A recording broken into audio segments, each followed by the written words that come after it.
Shalom, kebenaran hari ini tanggal 16 Januari 2025 bertema seakan-akan. Suatu hari ketika kita menghadap Bapa dan takhta pengadilan Kristus, lalu kita memandang kemuliaannya, barulah kita merasa betapa Dia yang maha mulia, layak menerima segala pujian, hormat, kemuliaan, dan sanjungan.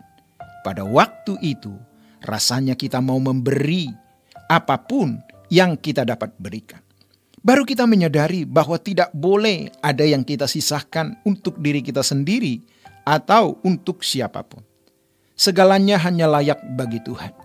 Tetapi waktu itu, jika seseorang tidak mempersembahkan hidupnya dengan benar, maka ia pasti akan sangat menyesal dan terlambat. Ketika ada di hadirat Allah menyaksikan dan mengalami kemuliaan Allah, baru menyadari sepenuhnya bahwa Dia layak menerima segala sesuatu yang baik, yang kudus, mulia, dan agung. Sekarang ini orang belum menyadari dan mungkin tidak akan pernah menyadari sampai melihat kemuliaan Allah nanti, bahwa Dia layak menerima segala hormat, kemuliaan, dan keagungan. Layak dan memang semestinya menerima seluruh pengabdian hidup kita. Sekarang ini Tuhan seakan-akan tidak ada, seakan-akan tidak peduli, seakan-akan tidak terganggu dengan sikap hidup kita. Apakah baik, apakah buruk, apakah memuliakan Dia atau tidak. Tuhan seakan-akan tidak peduli, tidak terganggu, tidak memberi respon, dan seakan-akan tidak berperasaan. Padahal sesungguhnya tidak demikian. Ini hanya seakan-akan. Kita harus yakin Dia Allah yang hidup, maha hadir, dan berperasaan. Tindakan kita menimbulkan reaksi Allah, dan tentu Ia akan merespon pada waktunya.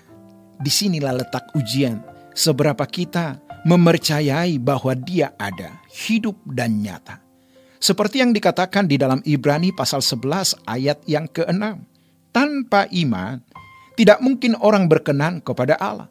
Sebab barang siapa berpaling kepada Allah, ia harus percaya bahwa Allah ada, dan bahwa Allah memberi upah kepada orang yang sungguh-sungguh mencari Dia.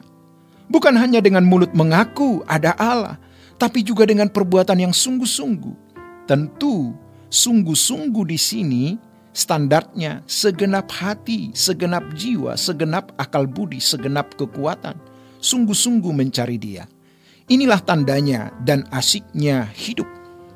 Bagi kita para aktivis dan pelayan jemaat maupun pendeta, asik dan indahnya hidup kita bukan karena kegiatan gerejani, bukan khotbah, bukan mengorganisir kegiatan gereja, KKR, misi, diakonia, dan lain-lain. Tetapi kalau kita dari menit ke menit selalu bertindak tepat seperti yang Allah kehendaki. Setiap kata yang kita ucapkan, setiap huruf yang kita ketik di gadget kita, setiap renungan hati, pikiran, perasaan kita tepat seperti yang Allah kehendaki atau inginkan. Dia layak menerima seluruh pengabdian kita. Dan seluruh pengabdian kita bukan hanya dari minggu ke gereja atau kegiatan pelayanan gereja, tapi menit ke menit kita selalu melakukan kehendak Allah. Inilah isi hidup yang benar dan Allah kehendaki untuk kita miliki. Ayo, kita sungguh-sungguh dengan segenap hati melakukan kehendak Bapa. Jangan lagi sibuk dengan hal-hal yang membuat kita tidak menyenangkan hati Allah. Jangan ribut dan repot dengan hal-hal yang tidak perlu kita ribut, kita repotkan. Dan yang tidak perlu kita persoalkan.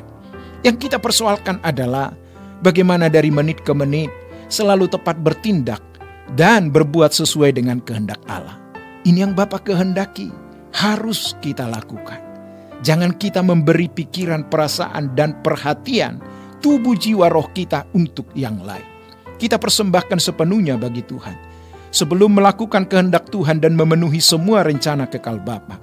Dengan demikian, kita menjadi anak kesukaan Bapa. Inilah asik dan indahnya hidup. Jangan lakukan kesalahan yang dulu pernah kita lakukan. Jangan hidup lagi sama seperti dulu. Walaupun mungkin tidak berbuat kejahatan di mata manusia, tapi tidak melakukan ketepatan seperti yang Allah kehendaki dan Allah inginkan. Ayo, kita fokus ke Tuhan. Sepenuhnya kita serahkan hidup kita untuk kemuliaan Allah dan minta Roh Kudus menolong agar kita bisa menyelenggarakan hidup seturut dan sesuai kehendak Allah Bapa. Karenanya, dalam setiap kesempatan kita bisa bersama-sama menghadap Tuhan seperti 2 pagi. Jangan tidak kita ikuti. Jangan terlambat. Kita harus konsekuen, konsisten, tepat waktu untuk berdoa dan menyembah Tuhan. Demikianlah kebenaran hari ini. Tuhan Yesus memberkati. Sola Gracia.